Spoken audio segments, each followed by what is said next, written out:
deep in the Niger Delta, where the rivers weave through the land like veins, a tradition as old as time itself was about to take place. The Iria Festival, a sacred rite of passage for the young girls of the Okrika people. For centuries, this ceremony had turned girls into women, preparing them for the responsibilities of adulthood, marriage, and motherhood. It was a time of beauty, discipline, and strength. But for Tamuno, a 15-year-old girl with bright eyes and a wild spirit, the festival was more than a tradition. It was a test of destiny.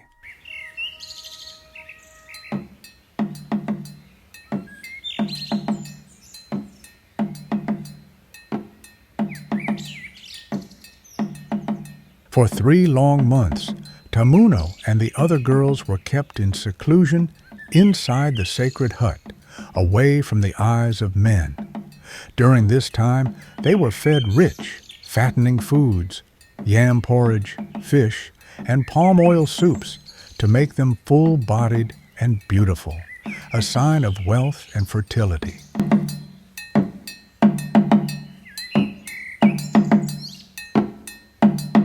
A woman must be strong. A woman must be wise. A woman must be ready. The elder women of the village taught them the sacred dances, the songs of their ancestors, and the secrets of womanhood. But one lesson stood out among all. Fear must never control a woman. Tamuno had always been bold, but something about the final dance, the test of the Iria Festival, made her heart tremble. What if she failed? What if she embarrassed herself before the entire village? She turned to her best friend, Boma, who sat beside her in the firelight. Do you think we will make it, Tamuno? We have no choice, we must.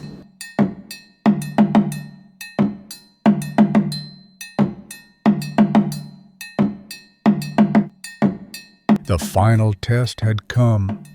Hundreds of villagers gathered in the village square, their faces glowing under the moonlight. The chief priestess, an old woman with scarred cheeks and piercing eyes, stepped forward. Let the dance of womanhood begin.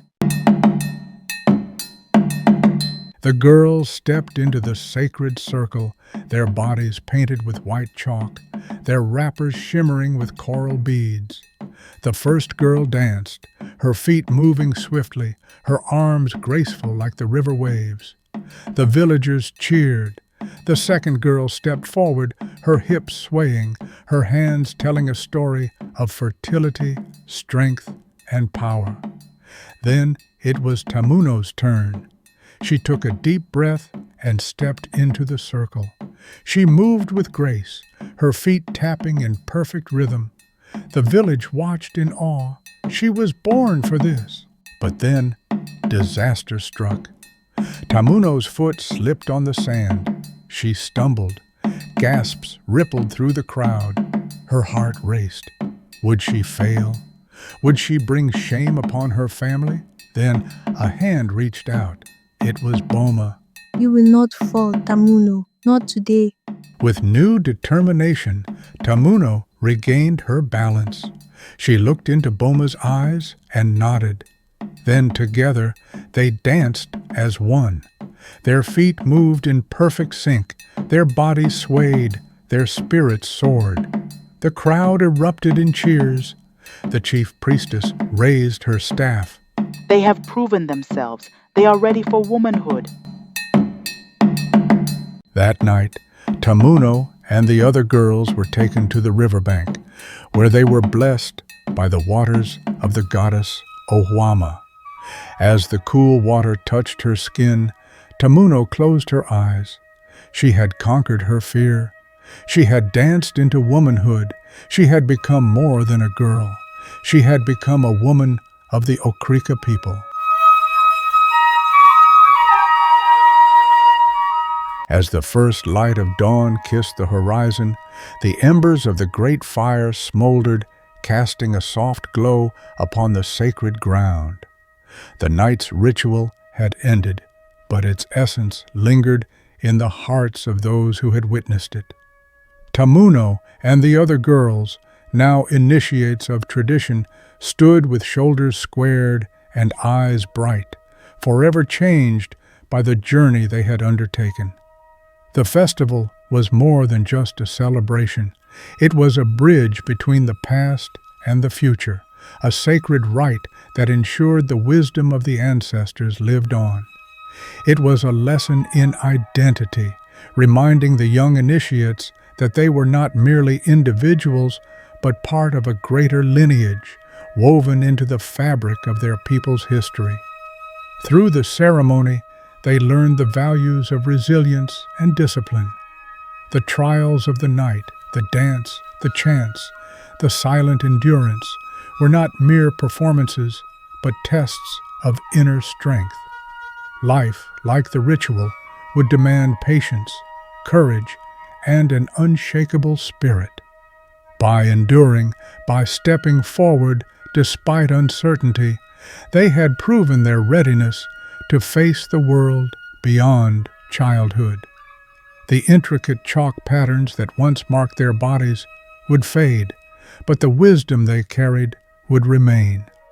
The coral beads around their necks were more than adornments. They were symbols of continuity, linking them to generations of women who had walked this path before them.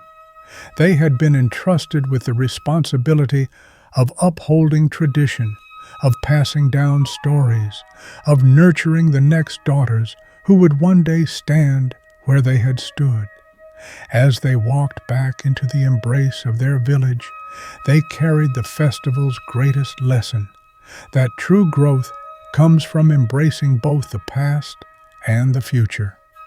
They had been shaped by their heritage, yet they had the power to carve new paths, to stand as bridges between the wisdom of the old and the dreams of the new. With each step, the echoes of the drums faded, but within their souls, the rhythm would never be forgotten. The festival had not just marked their transition into womanhood, it had given them the strength to shape the world with the fire of those who came before them. What did you learn from the Iria Festival, the sacred dance of womanhood story by the Okrika people of Nigeria? Does your culture have a special ceremony that marks the journey into adulthood? Share your thoughts in the comment section and help this channel grow by subscribing to this channel, like the video and share. See you in our next video, and thanks for watching.